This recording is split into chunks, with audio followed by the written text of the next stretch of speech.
Attaboy. Yes, sir. I don't know if there's a term or a word for it, but the one thing that I think is the most important thing I have to do is you either have to recruit it or develop it, but you have to find players, because we're all better coaches when our players are better. You can develop players and get them X amount better bat speed, better arm speed, but we're all better with better players.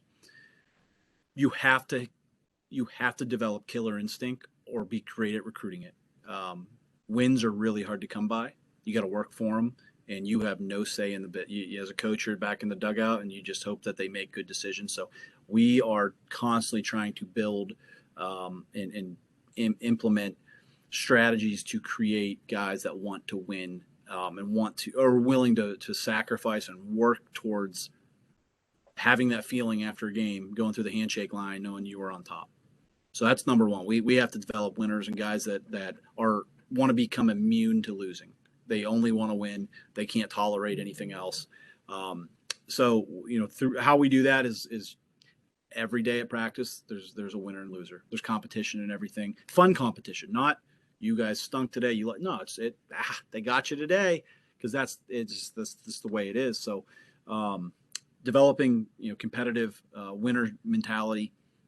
Second is, I think, creating roadmaps that are understandable to the player in terms of, all right, we got to fix we got to work on some things with the bat. We're going to start with these 3 things, and I want you to wear it out until you don't have to think. And then we come back and work on something else. And ultimately, like what I tell our players is, I'm more like, I'm your coach, whatever. I'm more like, I want to be a consultant, and I want you to take full ownership. Do not put the ownership of your development on anybody but yourself. Because at the end of your career, you will not think about, my coaches didn't try XYZ. Why didn't you think of that? Why didn't I put more time in? Why didn't I do these things? So what I try to tell these kids, that's one of the core values of our program is ownership. Taking ownership of their classroom, their social aspects of campus, and taking ownership of their development, because nobody else is going to push them like they can. Now, sometimes we have to push, as you got to push certain kids because they don't have that right now, and there's a chance they can develop it. But you've got to find and make sure the young players know that they are in total control of taking ownership of their own development. And what that means is getting the reps, coming in and wearing out the cages, the weight room, getting sprints in, all those things. But then asking questions about, how can I improve?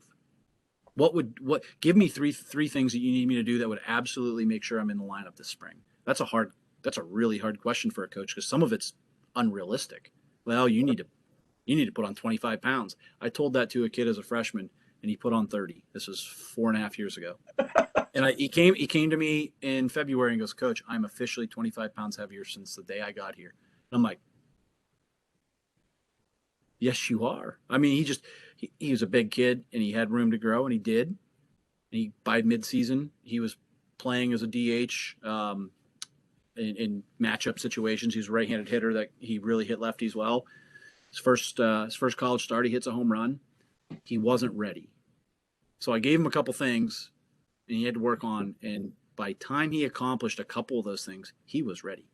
So just developing ownership, like to finish that question, we develop mental side of, like, you have to take control of your own development by taking ownership of it, and then creating an atmosphere that develops winners, develops competitors, because those are the things that take good teams and make them great. Catch new episodes of the Tiger Interview Series on Apple Podcast, Spotify, and you can watch it on YouTube. Make sure you subscribe to get notified of future episodes by setting notifications to all. And check out our website, rawlingstigers.com, for club baseball and softball information.